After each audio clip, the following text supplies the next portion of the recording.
You knew it was coming. What's going on, guys? King Shrats here, back into the video on the channel. And today we are at Wingstop. Why? Yeah, I'm sure most of you know. Thank you to everybody who tagged me in this. I don't think I've been tagged in anything as much. Most people know I have a toxic relationship with Wingstop. And they said, look, your girl called. She said, come through. So I did. Wingstop has a new flavor, which I got the wings, as well as the tenders, as well as the boneless, as well as the chicken sandwich, which is maple sriracha. It's pretty self-explanatory, but it says it is a fiery sweet sauce with maple and sriracha.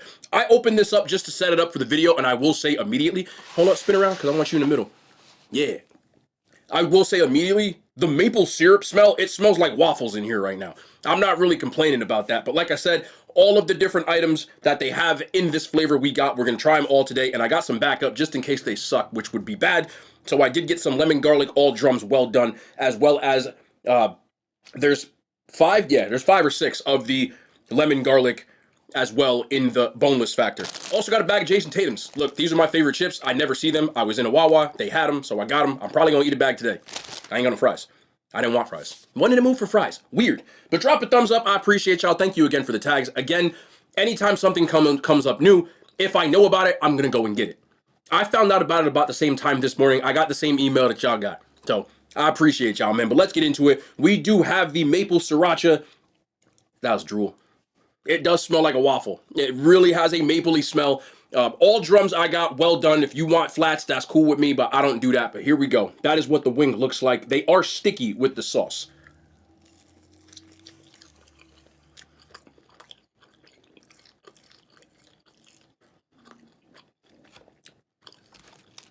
I got a pool of sauce down here.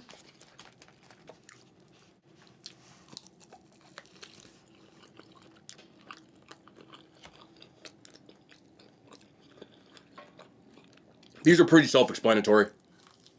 Do I like them? Yes. Sweetness, but again, the sweetness tastes like maple syrup.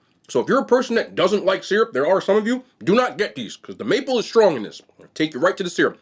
It's almost like if you took pancake syrup from your pantry and mixed it with a bottle of sriracha if you had it. There's really not much else to this sauce. It does go well with the wings, because I like a sweet and spicy sauce, and the texture goes well. They're sticky, and I enjoy a sticky, crispy, all-drum wing, which is what these are.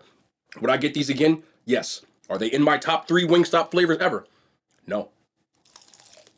Do I like them? Hell yeah.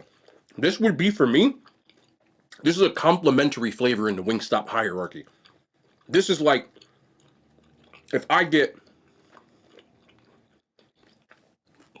an amount of wings that has 3 flavors, I would pick this amongst the 3. In their sweet, spicy genre of the limited edition, the ones I can think of off the top of my head, orange Szechuan I liked better too. And I believe they had like a Jamaican jerk that I enjoyed. There's a few other ones, but I can't think of them off the top of my head. But I like these. This is one of those I think isn't as spicy as I thought it would be, because on their little Wingstop thing, it has the 3 fire things. You know what I'm talking about? No? Let me put it on the screen for you. It goes up to 5, which is atomic, 4, which is the very hot category, and then these, which are in the same category as if you got the original hot. But again, I'm a fan of these wings. If I'm ranking them, it's hard to rank Wingstop because it's one of my favorite places, so I don't really like giving an out of 10 score, but if I was, I guess I'm just going to do it anyway. Whatever. I'd give this like an 8.5 out of 10. They're good. One of the better flavors, but not in that S tier category for me. But what really matters is, does it work better on anything else? Not dipping it in the ranch is wild. Also, only getting 1 ranch is wild. I'm just mad about that. I should have got, I didn't, paying $1.50 for extra ranch is kind of crazy. Like, what y'all gonna do, throw it out? I got tubs of this stuff back here.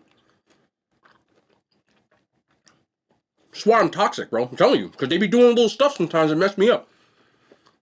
Yeah. Yeah. That's why we toxic. Because you bite, you be like, alright. We're going to have to make this stretch. It's going to have to be this way.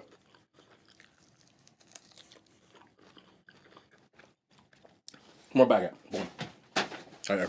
Always keep a bag next to you. But that goes crazy. Let's go in. let's do the sandwich. I've been looking at this thing because they sauced the hell out of the sandwich for me. I've never had a sandwich with this much on it, but they gave me the maple sriracha. I don't know if they just got like tubs of this stuff back here, but look at this sandwich. This thing is wild. All right, let me bite.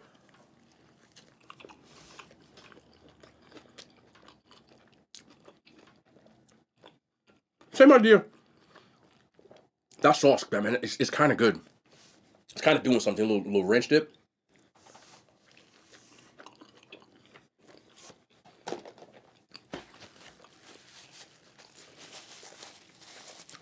I've said this before when it comes to my Wingstop videos. I'm not sure why, but their sweet and spicy, the stickier sauces, for me, work better on their sandwiches.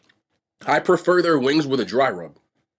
Most of my top flavors are in the dry rub category. Hot honey rub, lemon garlic, lemon pepper, garlic palm, you get the idea.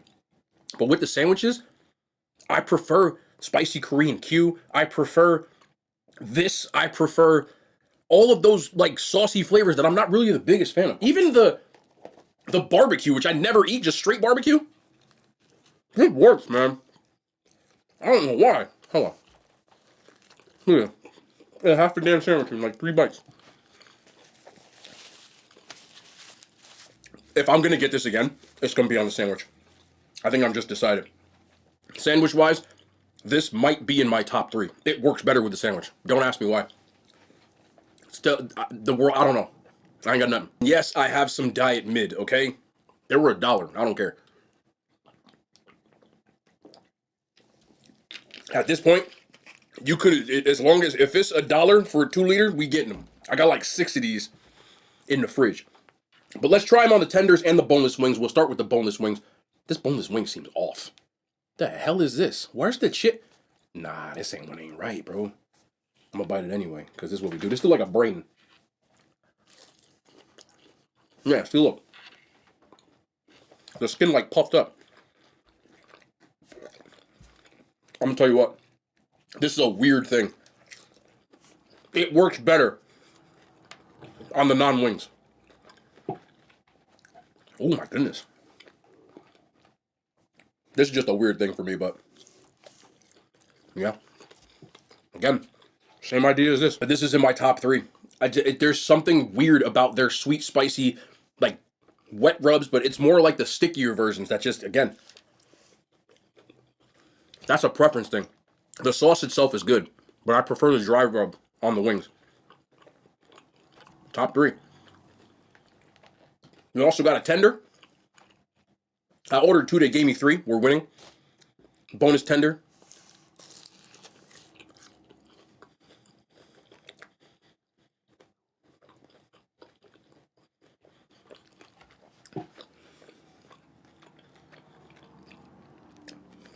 I don't know what it is.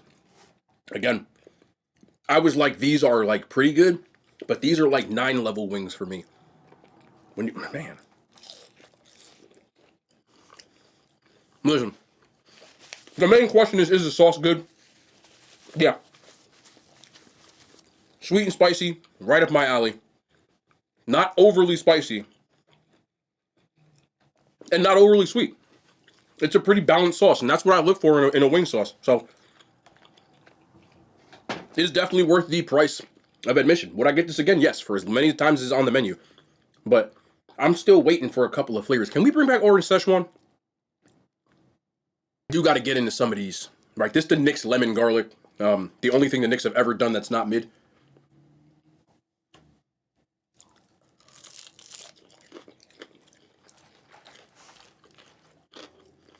I'm sorry. I feel for New York, bro. You know, we're a very...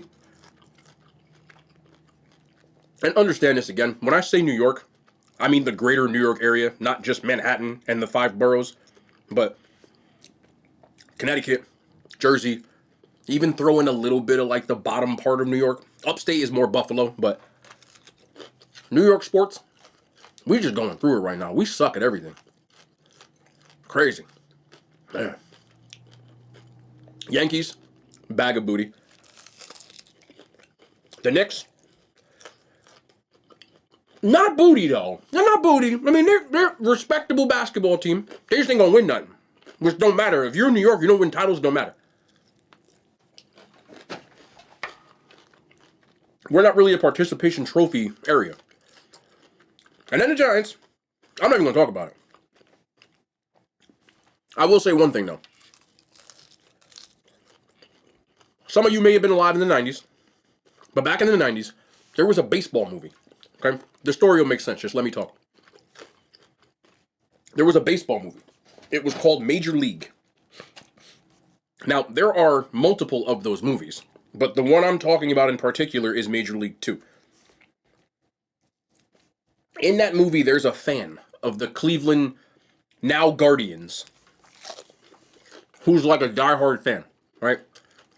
And he's an eternal optimist. Like, his baseball team has been trash for forever. And about halfway through the movie, he gets sick of his team to the point that he starts rooting against them. Like, he has this heel turn where he just starts talking crap to the whole team. I'm sick of you guys, but you gotta watch the movie. But it's funny in the movie. I'm like, I can't do it like him. I think all of my friends have reached that stage after the Giants game yesterday, bro.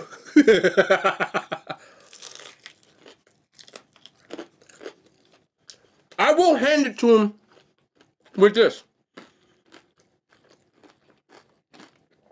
It's been about a decade since the Giants have been, like, trash. Right? There was 2 years they made the playoffs, last year and the boat party year, which was fun. But other than that, like, horrible. Losing records every year.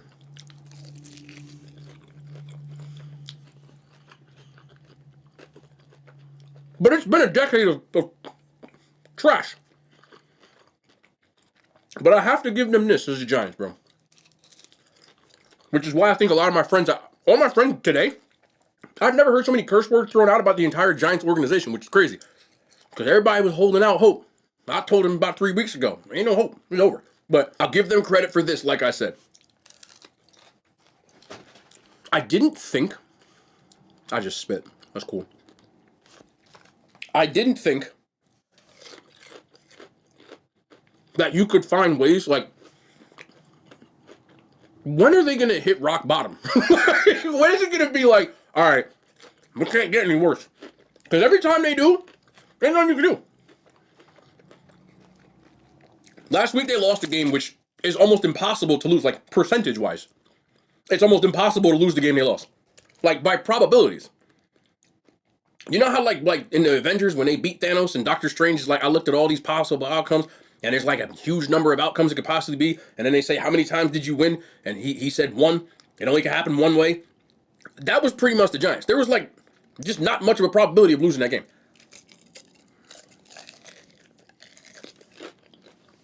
Somehow they found a way to lose. Then they go out this week against a team that hasn't scored more. I don't even get mad because I think it's funny. Against a team that hasn't scored more than 20 points all season, and they put up 27 in the first half. With a quarterback that got drafted in the 4th round as a rookie.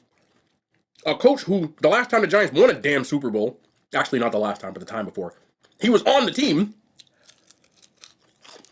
An offensive coordinator who's never called plays a day in his life, and your co-coaching staff just got fired. They just took, hey, I know you never coached before, but it's the Giants. We're going to be all right. That ain't why I'm embarrassing. Then after the game, they were arguing amongst each other. And, I don't know if people read the news and stuff, but more or less, their captain / starting safety more or less came out and said, coaches don't listen to us. And as a person who's been in a couple of locker rooms, albeit not a professional one, I can tell you, if he finally came out and said that, they've been thinking it all year. There's a lot of things that go on in locker rooms that will never see the light of day. Because the locker room is closed to the press at times, right? Even in college, you will have reporters come in the locker room while you're getting, it happens. But most players know that you don't say things outside the locker room, right? Like, There's arguments in the locker room. There's fist fights in the locker room. They're not that common, but it does happen. All kinds of stuff. Sometimes there's players-only meetings. You name it. But it's kind of a culture that polices itself. If that, what he said, being a captain, he's not an idiot. If that got out that much, that's the sense of how frustrating that the players are at this point. Do I think that's acceptable? No, you're a pro. But it's still what a thing is. You know what I mean? At the end of the day, no pro or not pro, scholarship or not scholarship, varsity football or not, people want to win. And when you start losing, that's what happens. But, yeah. I don't even think they hit rock bottom yet. Because they haven't played Philly once. That's usually rock bottom for the Giants. So, I'm very interested to see now that our projected starting quarterback has a torn ACL. That sucks. As well as he's not been playing well all year, still doesn't matter. I don't like to see people get hurt. It's not the way I want to see it go down. You know what I'm saying? The capable backup also on injured reserve. So now we got... I mean, at least he's from Jersey. He's from this area. That's cool. I don't know. You know. But it's not a favorable situation to be a quarterback who... This wasn't supposed to be your job this year. And I'll just leave it at that. But, as I've said before, everybody always looks for people to blame when it comes to sports. The truth of the matter is, it's pretty much everybody. When it comes to football, football is a team sport. And the whole culture of a team, the organization, the front office, ownership, coaching staff, players, positions, you name it, equal part. You can blame it on one person. It's usually the quarterback or the head coach. But it's deeper than that when you actually look at the culture of what's what. But it's deeper than that when you look at the culture of what's what. And if you actually broke it down, most people don't do this. They just speak from a passionate standpoint, which I get. If I broke down what's wrong with them from the top to the bottom, matter of fact, we can just go over this real quick just in case you don't understand this. And tell me that I'm not making a point when I say everybody has dropped the ball in this organization. The ownership for hiring and firing multiple managers and not really sticking with one because you can't hire the right person. There's clearly a process that they're missing by not bringing in the right people and allowing it to get to the point that when these two walked in, which I don't think it's completely their fault, it was salary cap hell and not a very good team. So they had to basically tear the whole thing down, which they're still in the middle of a rebuild. People just got happy because last year they overachieved. So that's the start. The general manager, one, you hired the head coach. That's fine, but you personally hired him this time. Not to say it's completely, but you're the one that brings in the players that play. That's your job. The coach is the one that cooks the ingredients that you give them. People don't understand how NFL hierarchies work. The general manager is the one who deals with the process of staffing. The coaches are usually hired by the GM, and the personnel that you are given usually is hopefully in conference with the coaches, meaning you talk to them about it. There's the one that does it. So, the GM is the one that makes the drafts, but he'll talk to the coaches. What do you like here? Here's our board. What do you... blah, blah, blah. But the fact that they had no backup offensive line for an already bad one and an oft-injured one, that when one of their best linemen went down, you had a lineman that was playing tackle that never played tackle before because you didn't foresee him getting hurt. You had a third-string quarterback who, at one point, you were literally afraid for him to throw the football. With the amount of capable, able-bodied armed quarterbacks in here, that's your fault. And you can go down to how the team is kind of set up right now. You're giving Daniel Jones $40 million when he's, at best, an average quarterback, even when he's at his best. And there's not much around him to hide that. So you can go on and on, but you get it. You hand out the contracts. To the coaches, to the ones that make these questionable, boneheaded-ass decisions at times, which can backfire. It happens, but that's the coach's job. The defensive and offensive coordinators are the ones that make the play calls from a play process, but you're the one that brought these guys in, and you're not seeing some of the things that, even when I watch film, it is what it is. And I am not an NFL coach, so if I'm seeing some of this, it is what it is. To the players that you're telling them to do a certain thing, and I've watched, that don't even get lined up right, or if I tell you, I'll put it this way. If I told you I took this piece of chicken and I threw it at you and said, here, catch, and you dropped it, it's both of our faults. Me thinking that you were good enough to catch it, don't call that play because they clearly can't run it. And I'm speaking in very broad terms, so I'm not going to get into terminology. Or the player, because I thought you could catch it. I can't find somebody to catch this damn ball. And on and on. It's not just the quarterback. It's not just the line. It's not just... It's everybody. Right now, from the organization on down, it's just not good. And usually, when it comes to football, it starts with ownership, and then it does this. The most well-run teams, you think about the best teams in football, the Eagles, San Francisco, so on, they have great ownership. They have a really good GM. They've got a good coach. They've got great players. Like, it's not, okay, well, our GM sucks, but our players are good in spite of it. It's not, oh, our coach is good, but our players suck. It's not, it's usually like this. And when you see well-run organizations, you develop a culture of winning, and that's hard to lose. It's hard to lose that identity in a couple of years. Usually you'll have sustainable success for, at least in the NFL, at this point, 5 years is success. But you get what I'm saying. Right now, they've had 10 years of being crap. That starts with everything. But you look at the best organizations, even teams like the Seahawks, they completely dismantled a dynasty-level team in the Legion of Boom, and they're a playoff team already. They had to start over, but because they have good ownership, good GM, good coach, the players, they were able to get them back to where they are. The Seahawks might not be a great team, but most teams that were that good are not that good later on. You get what I'm saying? That's not easy to do. Look at New England. New England is a dumpster fire right now. So, was it really Brady? Anyway, I'm going to go before I eat all these wings. I didn't touch my chips, but that's good. Because I was trying to be greedy, but I ain't eat them. That's going to be the end of the video, man. I appreciate y'all. Thank you. Yes, it's worth it. Sorry about the football rant. It's more of a talk, not a rant. I'm not even mad at this point. But we'll be back tomorrow. More content, man. I love y'all. The hand signs. They made it to YouTube.